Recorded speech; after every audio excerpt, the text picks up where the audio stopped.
Every day, there is some or the other data breach being reported across the world. Cybercrime is today worth $8 trillion, and as an economy, it is only after the USA and China. Therefore, cybersecurity is more relevant today than ever as the world digitizes more and more.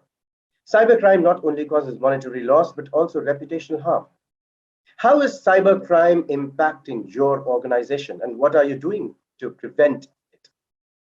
Hello and welcome to this virtual fireside chat. My name is Mukbil Ahmed. I'm the executive editor at the Economic Times, ETC. And to delve into this very interesting subject, I have with me two very senior cybersecurity experts. It is my pleasure to introduce Avinash Dharmadhikari, Chief Information Security Officer, Persistent Systems, and Atul Singh, Regional Sales Director, CrowdStrike. First, going to Avinash. Avinash, given the context that I just spoke about, would you like to share an overview of modern days cyber threats? Uh, of course, if you typically look at for last about, I would say 9 to 10 years, typically starting from 2010 onwards, uh, the entire picture of cybersecurity has changed, and that's where the threats are evolving. And it started with like this shipping corporation getting attacked, and that's where you will see that every company started focusing about security. And post this Merck's line incident, there are multiple incidents that have happened across the globe, which were resulting into ransomware attack, data loss, and so on and so forth. So today, as I speak, these threats are becoming the most concern factor. This is not no more just a IT topic. This is seriously considered and discussed at the board level as well. And there is a special attention given to the cyber security, that how the companies are going to protect themselves. And one more thing is that this even the threats are also evolving every day. So a few days back, it was just patching related. Somebody will focus on, okay, how do I ensure that the patchings are done? Or if the machine is unpatched, how do I exploit? But this is not right now. These threat hackers are very intelligent. They are not just looking for a patch. They are taking the 360-degree view and then targeting their attacks and then getting it materialized. So that's how I look at it. That everyday threats are evolving. And if you ask me, my only one way of looking at cyber security for persistent, I always look at, do I have an ability to detect? How do I increase my ability to detect any anomalies? That is what I focus. And the belief system why I have built that is, if I am not able to detect, then I cannot do anything. That's a simple story. That is how I look at that. Absolutely, I totally agree with you that the landscape is evolving very fast. And just to add to it, Avinash, we understand that enterprises today are digitizing very fast, and this is leading to an explosion of data. For example, according to statistics, the world today, by today has produced around 74 zettabytes of data, and one zettabyte is equivalent to a trillion gigabytes. So this is huge, enormous. And by the year 2025, it is expected that the numbers will go up to 200. So, Avinash, how do you really store or manage such huge, humongous amounts of data? That's a very good question. And I would just add one more dimension. See, prior to COVID, okay, the data was more at a center place. Okay, that was you being working into the close buildings, and the predominant was more of a work from office. Your data used to be at a sort of a centralized place. Okay, but with pandemic, post pandemic, the data also has become decentralized. Okay, that has further aggravated the challenges for the CISOs. Okay, typically, because now you don't have to protect just one data center. Your data is spread across the endpoints, and because of this pandemic, the endpoint has become the office, right? So every endpoint, whether irrespective of the location, that becomes my point of entry to access my corporate critical data. Okay, so the way I look at it is that, do I have a proper data classification? Okay, do I know what I need to protect? And do I know the value that if this particular data is stolen, compromised, or theft, what are the typical impact that I have? And then around that, I typically build a strategy. Okay, so we have implemented parameters like role-based access, spam solutions, data backup solution, And on top of it, just having a good solution for data backup is not good enough. We also have to see that in case of a ransomware type of attack, do I have an ability to recover that data, and is the my data backup solution is ransomware proof? So at a high level, I would say that one is like you classify the data. Second is build the data around what is critical, build a layer defense. So one could be just a backup. Second could be backup and restoration. Third is role-based access. And fourth is have one copy as a air gap network. So that copy is something is your lifeline. So in case everything gets compromised, okay, you take out that air gap backup and start your business. That is how I look at data management and the recovery aspect.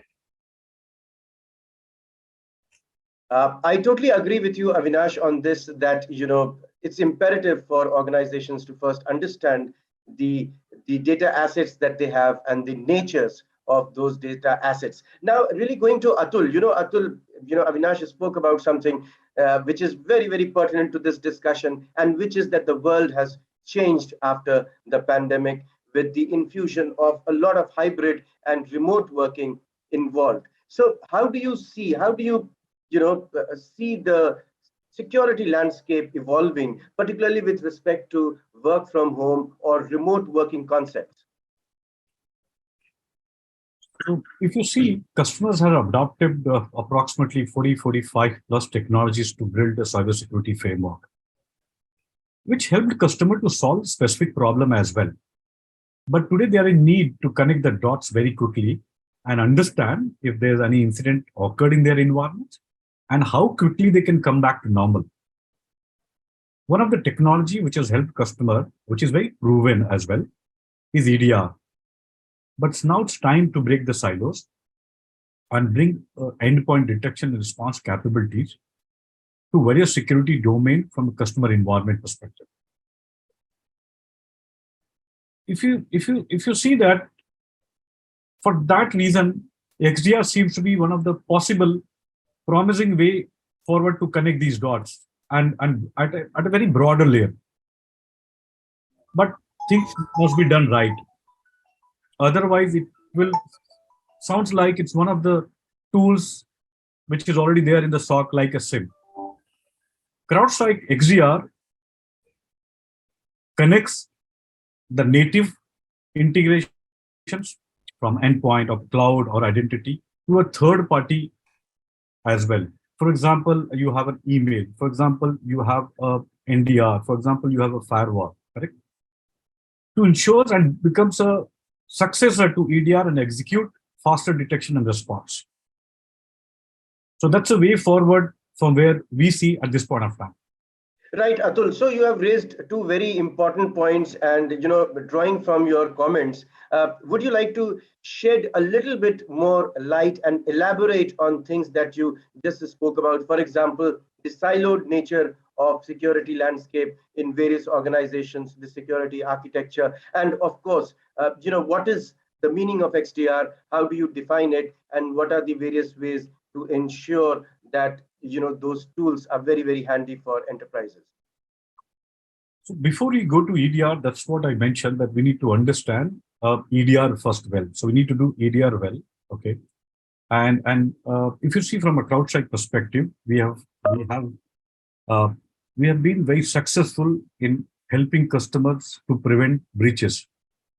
But because of the sophistication which is mentioned by Avinash, if you see, and because of the motivation level at the adversary side, it is important for customers to detect and respond much faster. There's a need to do that. And that's why it is important to connect the dots much, much faster. Right. Excellent, Atul. Now going back to Avinash. Avinash, how do you really define, and what is your framework for improving cybersecurity discussions within your organization? Good. So maybe we can go back to little back in terms of how the technology is also evolving. The way cyber threats are evolving, same way technology is also evolving. So today, if like Atul mentioned about the XDR part, which are very sophisticated solution today, but if you look at about maybe 7, 8 years back, the problem statements were different. Okay, that time the problem statement for the companies were, okay, how do I protect from my information from antivirus? So but just by putting an antivirus, people were feeling safe. Okay, and that's where then second is like after that we started talking about data exfiltration. Then people started focusing about data exfiltration. Third thing is that okay, how do I get a intelligent firewall? So next generation firewall. So likewise, you will see that every year there is a little paradigm shift in terms of the focus areas for the OEMs as well as for the company. And today, of course, this XDR is this something which is like good, must to have solution. But the point here is that over a period of time, you look at any IT company, they have got plethora of OEMs. So it's not just one OEM because it was typically people were looking at point in time solution. Okay, today there is a DLP problem. Okay, let us focus and get something for DLP. Or tomorrow I have something related to malware. Okay, get something for malware. And that is how that ecosystem has built. So today, how I look at the thing is there a way wherein I can consolidate this to a smaller number of OEMs? Can I build a right ecosystem? The reason why I'm looking at this is I tell you the reason. In operations, typically whenever there is a challenge, good or bad, but the OEMs start pointing at each other. No, this is not my problem. That is not my problem. And that's where the CISOs and the operation team struggle. So my way of looking at it is that can we have a right set of a limited set of OEMs which will cater to this? In fact, like as I speak, nowadays the XDR EDR vendor are claiming that oh, Avinash, you don't need SIM at all. We or no will be able to do everything for you. Why do you want to invest into a separate SIM solution? We ourselves are capable of doing it for you. That's how the things are happening. So I will not be surprised that next financial year, maybe people start looking at as just one XDR platform, which is capable of doing the user behavior analytics, which is capable of doing the correlation, which is capable of doing the threat hunting and doing those things. And then really I have a question, then why do I really need a SIM? So this is how things are changing. This is what, but my way of looking at is that how do we consolidate these n number of OEMs to a limited number of OEMs, and then that's how we go it. Another buzzword that everybody talks about is zero trust. Yes, now that buzzword has come back to a technology. There's a platform available. So when you look at for the zero trust, if you have got limited or a number of OEMs, then embarking on a zero trust journey also becomes very, very easy. That is how I look at the technology. Absolutely. I think, you have, Avinash, you have taken a lot of burden off my shoulders because you have yourself posed very interesting questions. So, Atul, I would want you to provide CrowdStrike's perspective to these emerging questions, one of which is about the siloed nature of security landscape in enterprises. On general, I'm told that we see, above 45 silos existing in enterprises as far as security is concerned. The other thing about adopting a zero trust strategy to security, both of which have emerged during this discussion. Atul, would you like to address them? Yeah, so before that, I'll just add to what Avinash said. Avinash talked about it, the most important part, which is a simplification and consolidations. True, absolutely. And pass the benefit to a customer, correct? So CrowdStrike, since beginning, one of the core foundation and principle is consolidation and simplifications. You can discuss with any of our customers. I'm sure if they have used our platform, they know how fast we can deploy, how easy it is to ensure that they get an outcome from the technology or platform which we provide. And that's what we are trying to request, recommend, and advise customer as well. Simplification, consolidation is the way forward. And in that process, there's a lot of not only the commercial benefits customer get it, but customer will also get the benefit more from a technology perspective, integration perspective, and outcome perspective as well. Now coming back on your topic, yes, whatever discussion we also had, and I'm sure Avinash can comment more on that. They are large enterprise customers. They will find it 40, 45 technologies. They have built it.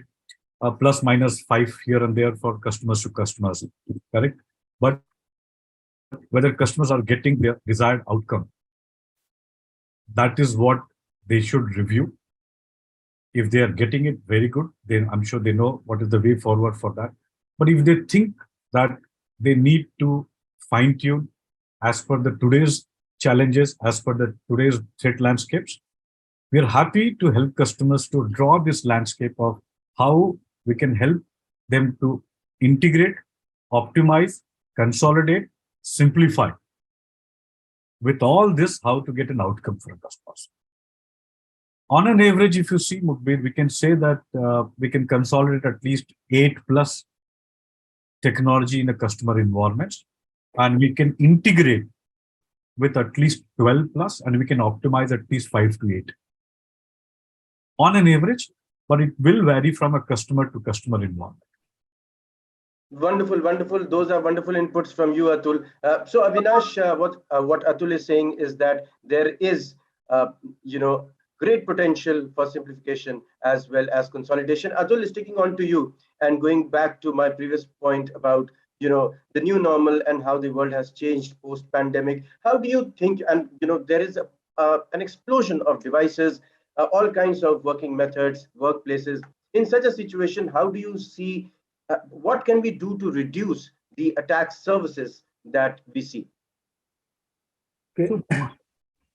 What I mean, I would say this is not like today's challenge. So the moment pandemic started, this challenge will actually start surfacing for everyone. So every organization is going through this challenge. Some of them have already solved it.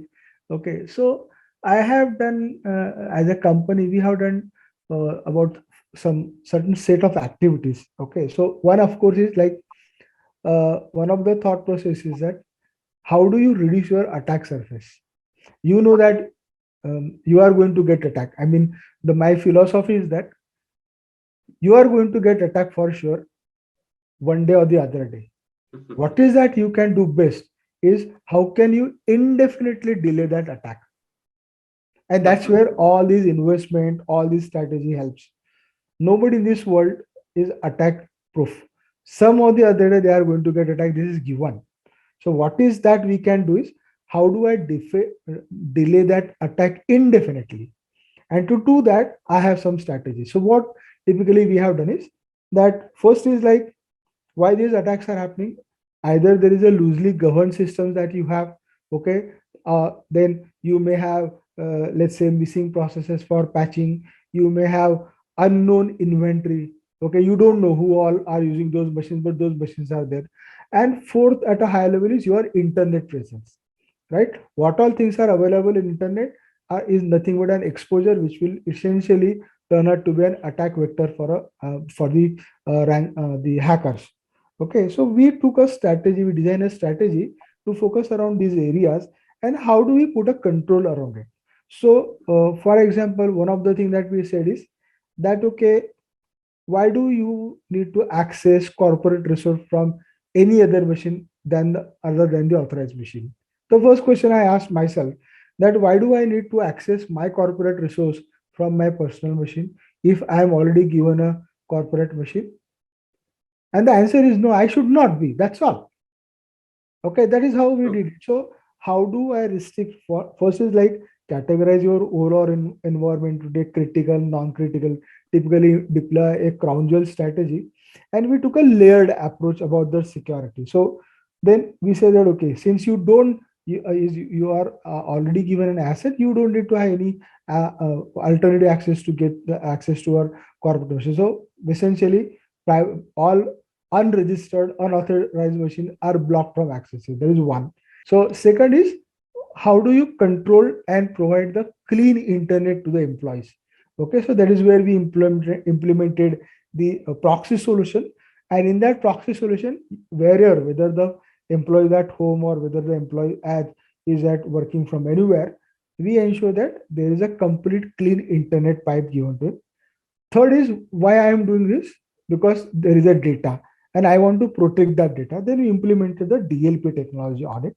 Okay, that's where, so wherever the user is, irrespective of the location, as long as he or she is connected to the internet, I get a complete visibility of the entire activity that particular person is doing.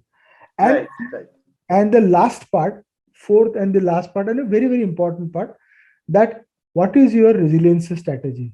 So instead of putting all these control, what if you get attacked? How fast you can recover? Is there a DR plan which is tested, working, and fine? So we did equal amount of investment on the DR strategy, okay, and we test it periodically.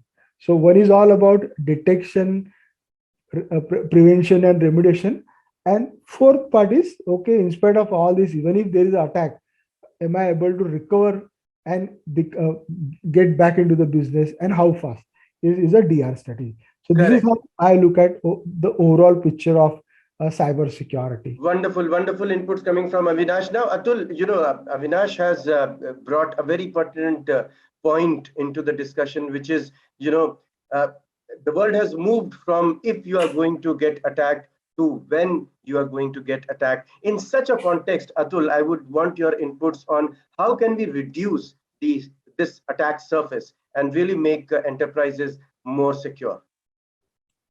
Mukbil, as you mentioned in your last, prior to this section, okay, we discussed about two things. One is XDR, which is a very promising approach for a way forward approach, plus a zero trust based approach.